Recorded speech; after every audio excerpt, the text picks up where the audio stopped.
welcome to another episode of The Demon's Den, your stop for horror history, stories, and more. I'm your host Hex, and in this episode we will discuss some of the most terrifying phenomena discovered in the oceans.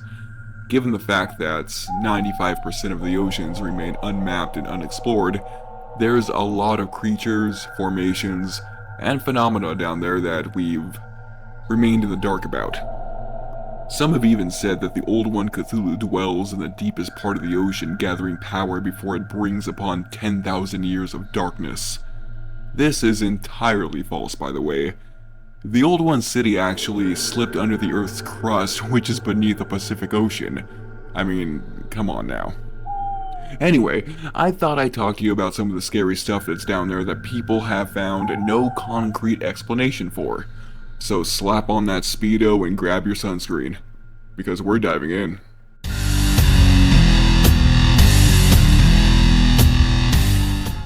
Strange sounds are everywhere, from the unexplained hum in Taos, New Mexico, to the call of a red fox or even a lynx. They make the weirdest sounds. Sounds like a woman screaming while gurgling pudding. In 1997, the National Oceanic and Atmospheric Administration, or NOAA, recorded a sound while they were 4,500 meters down in the ocean near South America. The sound is known as the bloop. It's a literal bloop sound, just bloop. Take a listen for yourself.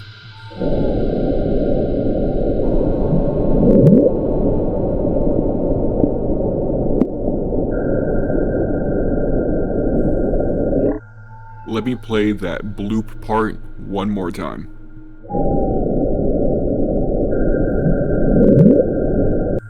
When the sound was first recorded on their hydrophones, it broke their sound record. The hydrophones were placed about 5,000 kilometers apart, and they both caught the sound.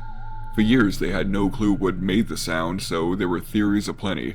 Underwater volcanoes, earthquakes, icebergs cracking apart, and even gigantic sea creatures. They decided that it was the icebergs cracking. It was what they called an icequake.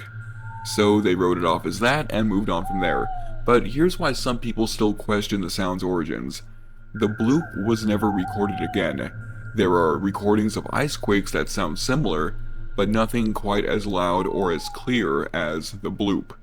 This has led to the very popular theory that theorizes a giant titan-like fish is swimming around and that bloop sound was captured by it. The hydrophones just happened to be in range to capture the clear recording of it. Since then, the fish has moved away from the recording equipment, which explains why that same sound was never recorded again.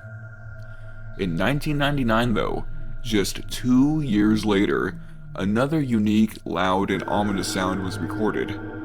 It had that bloopy tone to it, but it sounds like a gargled word is being spoken. If you listen closely, it sounds like it says the name Julia. Just take a listen.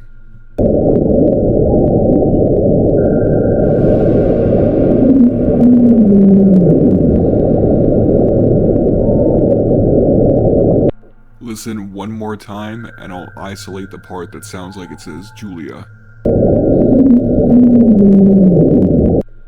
This sound has also sparked colossal fish theories, and some say it's the return of whatever made the bloop.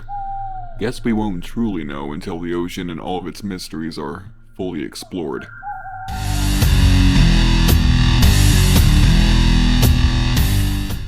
So, since the Department of Defense and even NASA confirmed the existence of UFOs, it seems the subject has been revitalized.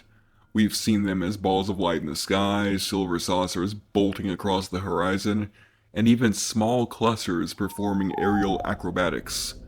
But have you ever seen them come shooting out of the ocean? Off the coast of Japan, South America, and even the eastern part of the United States, they've been seen. It sounds just as weird as normal UFO activity, but it gets a little deeper. You see, in 1986, an underwater city was found off the coast of Japan. The city consists of large stone structures that appear to have been carved by humans, but it's unclear how they got there or how long they've been there. Now, could it be a sunken city? or maybe something not built by humans at all. It could be an archaic lost civilization created by otherworldly beings. Lots of coulds, but it's all we have to go off of for now, since a solid explanation hasn't come our way. By the way, I totally believe in aliens. There's no way we're the only intelligent species in the universe. It's impossible. Like mathematically, it's impossible.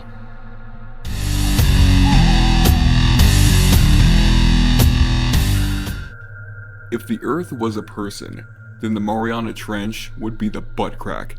At a depth of over 36,000 feet, spanning over 1,000 miles in length and only a little over 40 miles wide, the area is arguably the most mysterious area on this Earth.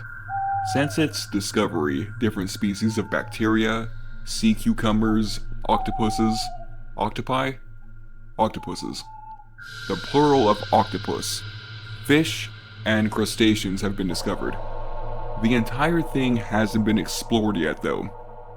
A very popular theory is that the Mariana Trench is home to the last of the megalodons, the ancient prehistoric shark that was said to have measured anywhere from 60 to 80 feet, I believe.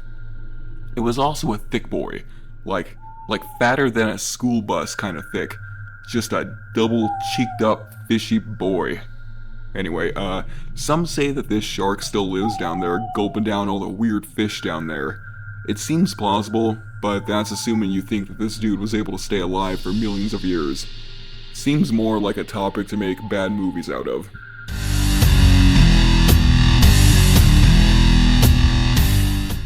Thank you for joining us for another episode of The Demon's Den. Join us next time for more spookums. Until next time, stay safe, lock your doors, and remember, the only thing you really have to be scared of in the ocean is Godzilla.